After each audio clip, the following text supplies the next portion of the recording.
এই পাশে দেখেন চলে আসছে। এই যে ক্যাপিলারি টিউবটা এটা থেকে 8 থেকে 10 ফিটের মধ্যে, 10 থেকে 12 ফিটের মধ্যে হয়ে থাকে। তো এইখানে এই ক্যাপিলারি টিউবটাতে চলে আসছে। দেখেন ক্যাপিলারি টিউবে কিন্তু অনেক ফোর্সে গ্যাসটা প্রবাহিত হচ্ছে। এখন আমরা অনেক সময় এই যে এখানে দেখেন ঠান্ডা হওয়া শুরু হয়েছে, এই মূলত এই থেকে এই অংশটা হচ্ছে ইভাপোরেটর, অর্থাৎ যে অংশটা ঠান্ডা হয়। তো মূলত কিন্তু একটা ফ্রিজের এই অংশটাই ঠান্ডা হয়, তাছাড়া আর কোনো কিছু না, এই অংশটাই ঠান্ডা হয় এবং এটা একটা চেম্বারের মধ্যে থাকে, যার কারণে তখন ওইখানে দেখা যায় যে বরফ জমে গেছে।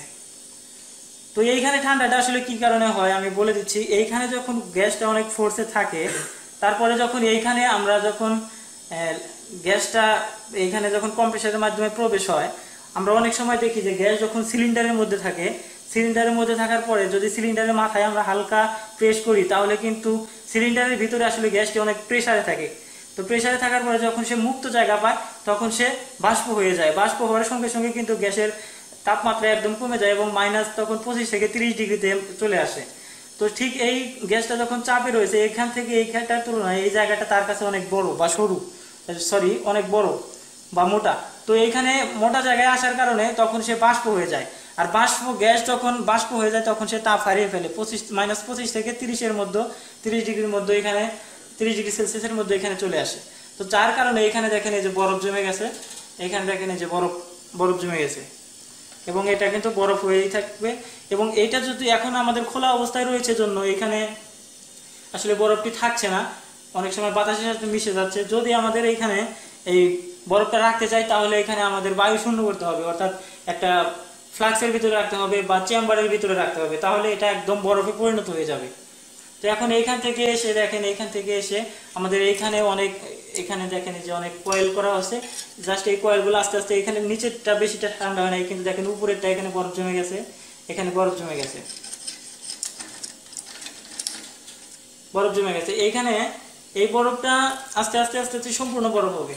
তো হওয়ার ফলে এখানে আস্তে আস্তে আস্তে আস্তে গ্যাসটা এখানে বাষ্পীয় অবস্থায় আছে।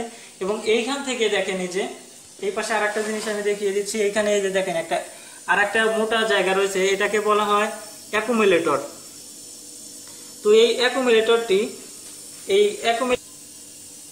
অ্যাকুমুলেটরের কাজ হচ্ছে, এখানে যদি কোনো রকম পানি আসে, অর্থাৎ তরল অবস্থায় যদি আসে গ্যাসটা, তাহলে এখানে অ্যাকুমুলেটরের অর্থ হচ্ছে সঞ্চয় করা, অর্থাৎ এটাই সেই গ্যাস পানিটা এখানে সঞ্চয় হবে এবং এইখান থেকে আস্তে আস্তে আস্তে আস্তে এইখানে দেখেন আবার ঠিক গ্যাসটা সেই এই কম্প্রেসারের ভিতরে আসবে। এবং এইখান থেকে কম্প্রেসারের ভিতরে যে পিস্টন রয়েছে বা কম্প্রেস করার যে পদ্ধতিটা রয়েছে, সেটার মাধ্যমে গ্যাসটা আবার কম্প্রেস হয়ে এখানে আবার উচ্চ চাপে আবার সেই ডিসচার্জ লাইনে এই পাশে কনডেন্সারে চলে যাবে এবং কনডেন্সার থেকে এখানে ফিল্টারিং হয়ে এখানে ক্যাপিলারি টিউবে চলে আসবে।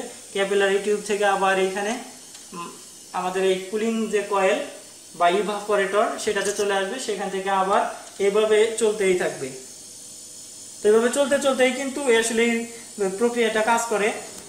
তো ভিউয়ার্স, এখানে একটা রেফ্রিজারেটর বা এসি ফ্রিজ যেটা আমরা বলি, সেটা কিভাবে কাজ করে আমি কিন্তু একদম আপনাদেরকে খোলা অবস্থায় চালিয়ে একদম বরফ এখানে দেখেন জমে গেছে, তো এইভাবে কিন্তু আপনাদেরকে দেখিয়েছি। আর এটা কিছু কাজ আছে যেটা হচ্ছে ইলেকট্রিক্যাল কানেকশন। যেমন একটা ফ্রিজের দরজা খুললে সেটা একটা লাইটের প্রয়োজন। তো আমাদের সেখানে একটা ফ্রিজের ভিতরে চেম্বারের ভিতরে একটা ডোর সুইচ থাকে, তো আসলে সেটা আমাদের ইলেকট্রিক্যাল কানেকশন। তো এটা যদি আমরা ডোর সুইচটা কানেকশন করি এমনভাবে, যদি দরজাটা খুলে ফেলি তাহলে সেটা এখানে এনসিএনও আছে, জাস্ট দরজার চাপটা খুলে যায়, তখন বাতিটা জ্বলে যায়। আবার যখন দরজা লক করে দেয় তখন চাপ লাগে, সেটা আবার এনও হয়ে যায়, লাইনটা বিচ্ছিন্ন হয়ে যায়, বাতিটা বন্ধ হয়ে যায়। ঠিক এইভাবে। তো এছাড়াও আসলে ইলেকট্রিক্যাল আরো বেশ কানেকশন আছে, কুলিং ফ্যান থাকতে পারে। তবে মূল অংশটা কিভাবে কাজ করে সেটা কিন্তু আমি আপনাদেরকে বোঝানোর চেষ্টা করেছি। আশা করি যতটুকু বোঝানোর চেষ্টা করেছি সকলেই বুঝতে পারছেন। যদি সম্পূর্ণ ভিডিওটি দেখার পর ভালো লাগে বা উপকৃত হন, তাহলে অবশ্যই যাওয়ার আগে একটি লাইক দিয়ে যাবেন এবং ভিডিওটি ভালো লাগলে অন্যজনকে দেখার জন্য শেয়ার করবেন। সুস্থ থাকুন, ভালো থাকুন, আল্লাহ হাফেজ।